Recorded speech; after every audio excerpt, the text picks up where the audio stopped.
앞서 보신 것처럼 연준이 금리를 0.25%포인트 인상했습니다. 예상된 경로인데 뉴욕 증시는 크게 흔들렸습니다. 파월 의장은 다음 스텝을 두고도 애매한 입장을 보이면서 지나친 낙관론을 시장은 경계하는 모습인데요. 연준의 이번 결정이 글로벌 시장에 어떤 영향을 줄지 자세히 짚어보겠습니다. 교보증권 김영렬 리서치 센터장 줌 연결돼 있습니다. 안녕하세요. 네, 안녕하세요. 네, 연방공개시장위원회 FOMC가 금리를 0.25%포인트 올렸는데 이미 예상했던 흐름입니다. 뉴욕 증시가 연일 상승세를 타고 있고 오늘은 혼조세로 마감을 했지만 연준의 결정과 뉴욕 증시 반응은 어떻게 보셨습니까? 네, 우선은 현재 신뢰를 얻은 연준에 대한 어떤 정책 행보에 대해서 여실히 보여줬었던 하루였다라고 평가할 수 있을 것 같습니다. 현재 상황에서 연준이 금리를 한번 올리고 안 올리고가 전체 물가 환경과 미국 경제에 심각한 변화를 가져다 주지는 않을 거다라는 것이죠. 그동안 데이터에 근거한 통화 정책을 수행을 하겠다라는 부분 등을 강조해 왔었고, 그의 이를 토대로 그 물가가 진정되는 신호가 나타나서 쉬는 모습 등도 보여주었고, 하지만 여전히 물가를 통제하기 위해서 강한 의지가 있다는 점 등을 보여줬던 것이 이번 FOMC의 주요한 결과였다라 볼 수 있을 것 같고요. 앞으로도 연준이 접수되는 집계되는 여러 가지 통계 데이터를 중심으로 통화 정책을 운용하겠다라는 메시지를 전달한 만큼 앞으로는 거시 지표에 대한 영향력이 한층 더 강화될 수 있는 여지가 있다라는 것을 확인한 하루였다라 볼 수 있을 것 같습니다. 네, 파월 의장 발언을 두고 애매모호하다 이런 해석이 나오고 있는데 어떻게 보셨습니까? 네, 애매모호하다라고 생각하실 수도 있습니다. 또 애매모호하다라고 생각하는 분들은 투자자 관점으로 볼 때 어떤 금리 인하의 메시지를 기다렸었던 분들이라면 더욱더 그럴 것 같은데요.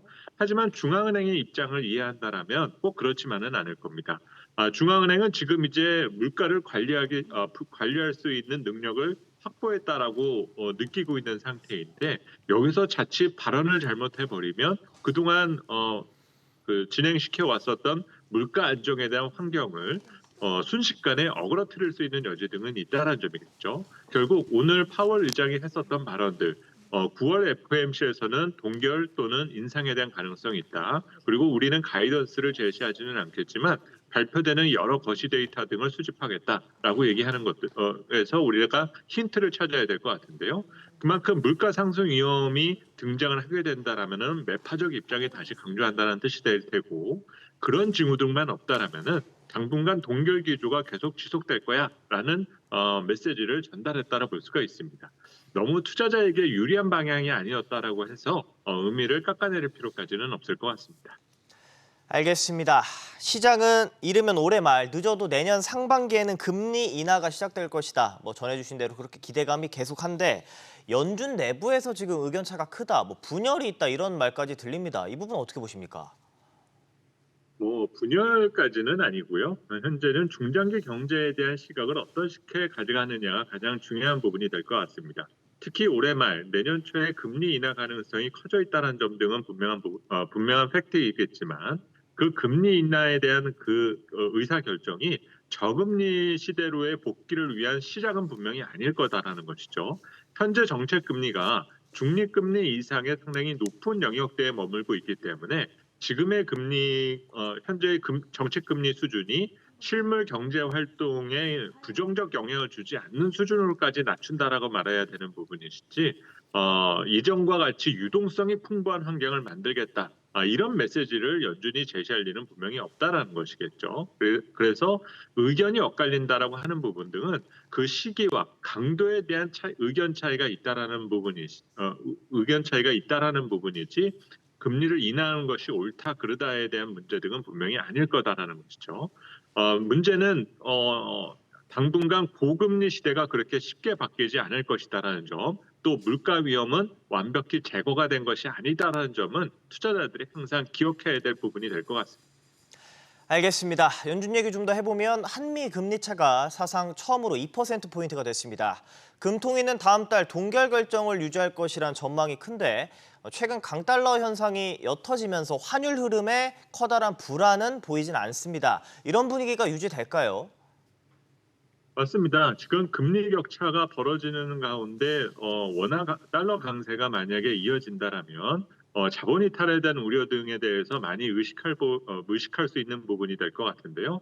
하지만 이런 정책 금리의 차원은 대조적으로 환율이 상당히 안정된 흐름을 보이고 있다는 것은 현재 금융시장에서 금융 스트레스에 영향을 주고 있는 요소가 미국의 통화 정책 기조가 영향을 주는 측면 등은 분명히 아니다. 또한 금리 격차가 가져다주는 영향 등은 분명히 아니다라는 점이겠죠.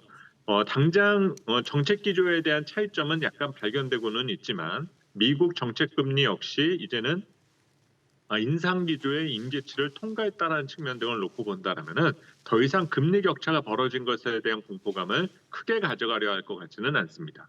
또한 통화 정책 기조는 당분간 각국 지역 경제의 상황에 맞춰서 맞춤형 선택이 이루어질 수 있는 여지 등은 있는데 글로벌 전체적으로 봤었을 때 24년도는 완화 기조가 유력시되어 있는 상태이기 때문에 지금 상황에서의 단기적으로 좀 엇갈린 정책 행보와 금리 격차 등은 심각한 문제를 유발할 가능성은 그다지 크지 않아 보입니다.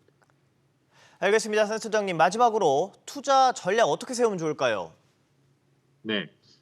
우선 걱정했던 FOMC가 잘 지나갔습니다. 문제는 우리 국내 증시의 변동성이 어제 아주 극심했다는 점을 주목할 필요가 있겠는데요. 이 얘기는 해외 변수도 중요하겠지만 우리 내부적인 투자 환경을 살피는 것도 중요한 시기다라 볼 수 있을 것 같습니다.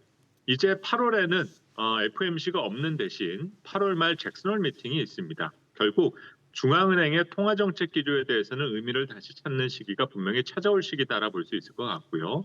또 하나 주목해야 될 것은 8월 중순에 있는 미국의 소비자 물가 지수가 현재 예상되는 그 예측치를 기준으로 놓고 본다면 소폭 물가가 반등하려는 조짐을 현재 보여주고 있다는 점입니다. 과연 이런 현상이 나타나면 또 금융시장은 상당한 변동성을 보여주게 될 수 있는 여지가 있는데요. 어제는 국내 내부적인 수급 문제에 의해서 변동성이 발생될 수도 있지만 8월은 거시지표, 기업들의 실적 내용 등을 기반으로 변동성이 커질 수 있다는 점을 여러분들이 대비하시면서 변동 위험에 노출됐을 때의 대응 전략을 나름대로 마련하시는 부분 등이 바람직할 것 같습니다. 알겠습니다. 지금까지 교보증권 김영렬 리서치센터장과 함께했습니다. 오늘 고맙습니다. 감사합니다.